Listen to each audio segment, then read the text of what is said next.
আসসালামু আলাইকুম। অবিরাম বাংলার সংবাদে সবাইকে স্বাগত জানাচ্ছি। আমি নাইম ফাথুম মুবিন। শুরুতেই বিআরবি কেবলস সংবাদ শিরোনাম জানিয়ে দেব এই মুহূর্তে হাতে পাওয়া সর্বশেষ গুরুত্বপূর্ণ আপডেট বাংলা সংবাদ। শুরুতেই থাকছে ৩০ কার্যদিবসের মধ্যে বিচার না হলে সরকার পতনের আন্দোলন। আগামী ৩০ কার্যদিবসের মধ্যে সরকার যদি জুলাই বিপ্লবী শহীদ উসমান হাদির খুনের বিচার করতে ব্যর্থ হয়, তাহলে ইনকিলাব মঞ্চ সরকার পতনের আন্দোলনের ডাক দেবে বলে হুঁশিয়ারি দিয়েছে প্ল্যাটফর্মটির সদস্য সচিব আব্দুল আল জাবের। শুক্রবার বিকেলে শাহবাগে ইনকিলাব মঞ্চের বিক্ষোভে তিনি একথা বলেন। এবারে জানাবো জাতীয় পার্টিকে ৪৮ ঘণ্টার মধ্যে নির্বাচনে অযোগ্য ঘোষণার দাবি। আওয়ামী স্বৈরাচারী দোসর হিসেবে অভিযুক্ত জাতীয় পার্টিকে আগামী ৪৮ ঘণ্টার মধ্যে নির্বাচন থেকে অযোগ্য ঘোষণার দাবি জানিয়েছে মঞ্চ ২৪। একই সাথে আসন্ন সংসদ নির্বাচনে জাতীয় পার্টির ২২৪টি আসনে মনোনয়নপত্র দাখিলের ঘটনায় তীব্র প্রতিবাদ জানিয়েছে সংগঠনটি। এবারে জানাবো তারেক রহমান বিএনপির চেয়ারম্যান হচ্ছেন। খালেদা জিয়ার মৃত্যুর কারণে বিএনপির চেয়ারম্যান পদটি শূন্য হয়ে গেছে। ভারপ্রাপ্ত চেয়ারম্যান তারেক রহমানই বিএনপির চেয়ারম্যান হচ্ছেন। তবে কবে, কখন এবং কোন প্রক্রিয়ায় তাকে চেয়ারম্যানের পদে অধিষ্ঠিত করা হবে এ বিষয়ে দলীয় কোনো সিদ্ধান্ত হয়নি। তবে ভোটের কারণে এ বিষয়ে দ্রুতই সিদ্ধান্ত নিতে হবে বিএনপিকে। জানাবো ফাতেমা এখন জাইমা রহমানের ছায়াসঙ্গী। বিএনপি চেয়ারপারসনের সাবেক প্রধানমন্ত্রী বেগম খালেদা জিয়ার মৃত্যুর পর দীর্ঘদিনের পরিচারিকা ও বিশ্বস্ত সঙ্গী ফাতেমা বেগম তার শূন্যতার এক নীরব সাক্ষী হয়ে রয়েছেন। দাফনের সময় থেকে শুরু করে খালেদা জিয়ার শেষ বিদায় পর্যন্ত কাঁধে কাঁধ মিলিয়ে ফাতেমা ছিলেন। এক মুহূর্তের জন্যও ছায়ার মতো পিছনে সরে যাননি। এবার খালেদা জিয়ার পরিবারের আস্থা ও ভরসার জায়গা হয়ে উঠেছেন তিনি, তারেক রহমানের কন্যা জাইমা রহমানের ছায়াসঙ্গী হিসেবে। এদিকে খালেদা জিয়ার কবর জিয়ারতে নেতাকর্মীদের ঢল। সদ্য প্রয়াত তিনবারের সাবেক প্রধানমন্ত্রী ও বিএনপি চেয়ারপারসন খালেদা জিয়ার কবর জিয়ারতে দলে দলে আসছেন নেতাকর্মীরা। এবং সর্বশেষ জানাবো আন্তর্জাতিক সংবাদ। ইয়েমেনে সৌদির বিমান হামলায় নিহত ২০ ছাড়ালো আহত বহু। ইয়েমেনের দক্ষিণ পূর্বাঞ্চলীয় তেল সমৃদ্ধ হাদ্রামাউত প্রদেশে সৌদি আরবের বিমান হামলায় অন্তত ২০ জন নিহত হয়েছেন। এছাড়া হামলায় আহত হয়েছেন আরও বহু মানুষ, যাদের মধ্যে বেসামরিক নাগরিকও রয়েছে। স্থানীয় একটি চিকিৎসা সূত্রের বরাতে এ তথ্য জানিয়েছে চীনের রাষ্ট্রীয় সংবাদ সংস্থা সিনহুয়া। এতক্ষণ শুনছিলেন সংবাদ শিরোনাম, এবার থাকছে বিস্তারিত সংবাদ।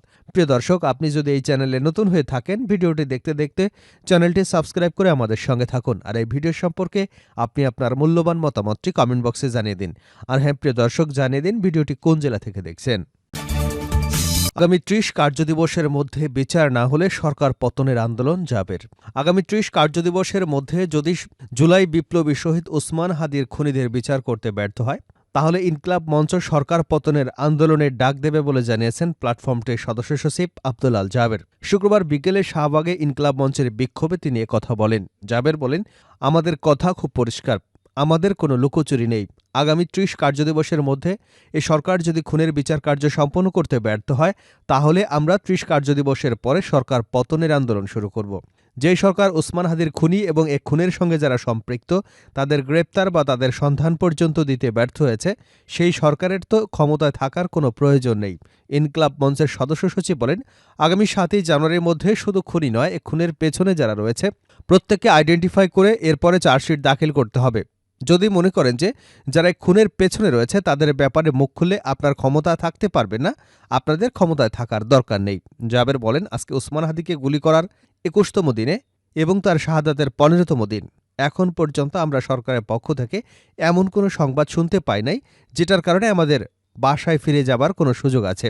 কারণ সরকার এখন পর্যন্ত আমাদের এতটুকু জানাতে সক্ষম হয়নি যে আসলে খুনিটা কোথায় আছে এবং এর পেছনে কারা রয়েছে। তিনি বলেন, নির্বাচন তো হবে এবং হতেই হবে, কিন্তু আপনারা একটা জিনিস মাথায় রাখবেন যে কারা ক্যান্টনমেন্টে গিয়ে হাজিরা দিয়েছে, কারা এই সরকারকে দুর্বল করেছে, ক্যান্টনমেন্টের বাইরে এসে জনগণের একটা সরকার হওয়া প্রয়োজন, সেটা কারা উপলব্ধি করতে পারছেন। ভারতীয় আধিপত্যবাদী বিরোধী জুলাই বিপ্লব ইনকিলাব মঞ্চের আহ্বায়ক উসমান হাদিকে গত ১২ ডিসেম্বর রাস্তায় প্রকাশ্যে গুলি করে ২ সন্ত্রাসী। গত ১৮ ডিসেম্বর সিঙ্গাপুরের চিকিৎসাধীন অবস্থায় মারা যান তিনি।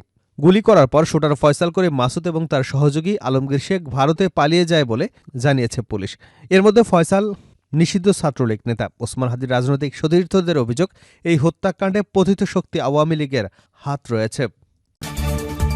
৪৮ ঘণ্টার মধ্যে নির্বাচনে অযোগ্য ঘোষণার দাবি জাতীয় পার্টিকে। আওয়ামী স্বৈরাচারের দোসর হিসেবে অভিযুক্ত জাতীয় পার্টিকে আগামী ৪৮ ঘণ্টার মধ্যে নির্বাচন থেকে অযোগ্য ঘোষণার দাবি জানিয়েছে মঞ্চ ২৪। একই সাথে আসন্ন সংসদ নির্বাচনে জাতীয় পার্টির ২২৪টি আসনে মনোনয়নপত্র দাখিলের ঘটনায় তীব্র প্রতিবাদ জানিয়েছে সংগঠনটি। শুক্রবার ঢাকা বিশ্ববিদ্যালয়ের মধুর ক্যান্টিন প্রাঙ্গণে আয়োজিত এক সংবাদ সম্মেলনে এসব দাবি তুলে ধরেন ২৪-এর আহ্বায়ক ফাহিম ফারুকী। সংবাদ সম্মেলনে লিখিত বক্তব্যে ফাহিম ফারুকী বলেন, গত ১৬ বছর ধরে আওয়ামী লীগ এককভাবে নয় বরং জাতীয় পার্টিসহ ১৪ দলের মাধ্যমে দেশে বাকশালী মুজিববাদী ও ফ্যাসিবাদী শাসন কায়েম করেছিল। আওয়ামী লীগ যে পরিমাণ মানবতা বিরোধী অপরাধ করেছে, একই অপরাধের দায় জাতীয় পার্টিকেও নিতে হবে। বিচারের প্রশ্নে আওয়ামী লীগ এবং জাতীয় পার্টিকে আলাদা করে দেখার সুযোগ নেই। তিনি অভিযোগ করে বলেন যে অন্তর্বর্তীকালীন সরকার আওয়ামী লীগের রাজনৈতিক কার্যক্রম নিষিদ্ধ করলেও তাদের প্রধান সহযোগী জাতীয় পার্টির রাজনৈতিক কার্যক্রম এখনও বন্ধ করা হয়নি।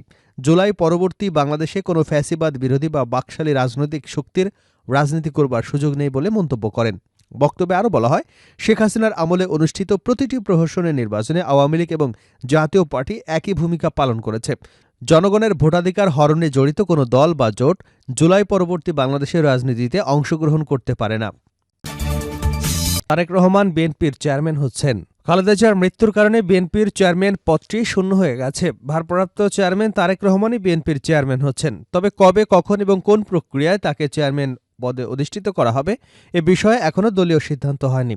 তবে ভোটের কারণে এ বিষয়ে দ্রুতই সিদ্ধান্ত নিতে হবে বিএনপিকে।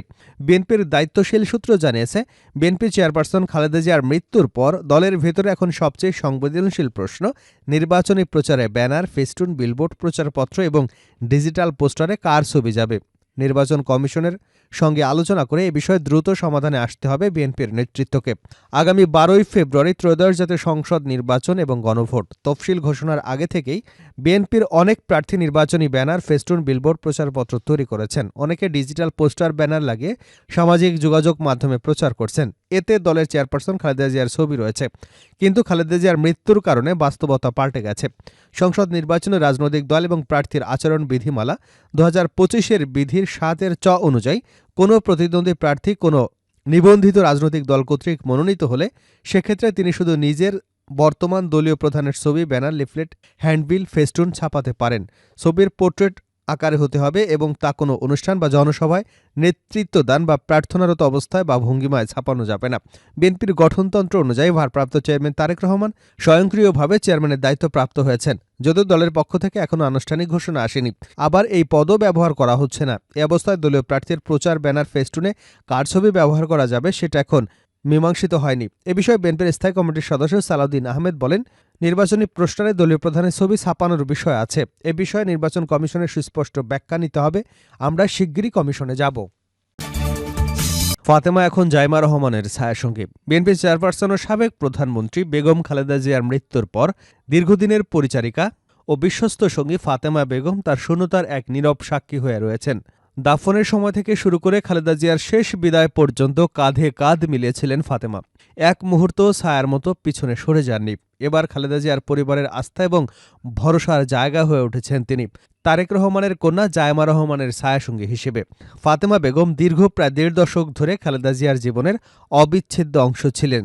গুলশানের ফিরোজা বাসভবন থেকে শুরু করে রাজপথের আন্দোলন, কারাগারের নিঃসঙ্গ মুহূর্ত কিংবা বিদেশে সফরের গোপন করিডোর, সবখানেই নিঃশব্দে তার উপস্থিতি ছিল। শুধু কাজের দায়িত্ব নয়, খালেদা জিয়ার শারীরিক দুর্বলতা, হাত ধরে রাখা, সময়মতো প্রয়োজনীয় বিষয় স্মরণ করিয়ে দেওয়া, ওষুধ খাওয়ানো সহ সবই ছিল তার নীরব দায়িত্ব এবং মানবিক সম্পর্কের অংশ।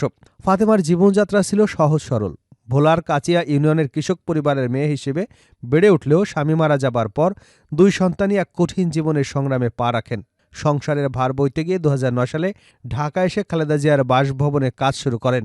তার সেই আনুগত্য এবং সেবা ও নিষ্ঠা তাকে রাজনৈতিক উত্তাল সময়েও খালেদা জিয়ার বিশ্বস্ত ছায়াসঙ্গী করে তোলে। ২০১৩ সালে তত্ত্বাবধায়ক সরকারের বিরোধী আন্দোলন থেকে শুরু করে ২০১৫ সালের ৯২ দিন অবস্থানকালে এবং ২০১৮ সালে কারাগারের জীবনে ফাতেমা ছিলেন নীরব সহযাত্রী। তার পাশে থাকার কারণ ছিল একটাই, নেত্রীর প্রতি এক গভীর মানবিক এবং অনুগ্রহপূর্বক দায়বদ্ধতা। করোনা মহামারীর সময় হাসপাতালে খালেদার পাশে থেকে সেবা করা থেকে সর্বশেষ লন্ডনের চিকিৎসা সফর পর্যন্ত ফাতেমার অবিচল সঙ্গী হওয়া রাজনৈতিক কিংবা জনপ্রতিনিধির দায়িত্বের বাইরে ছিল এক নিঃস্বার্থ মানবিক বন্ধন।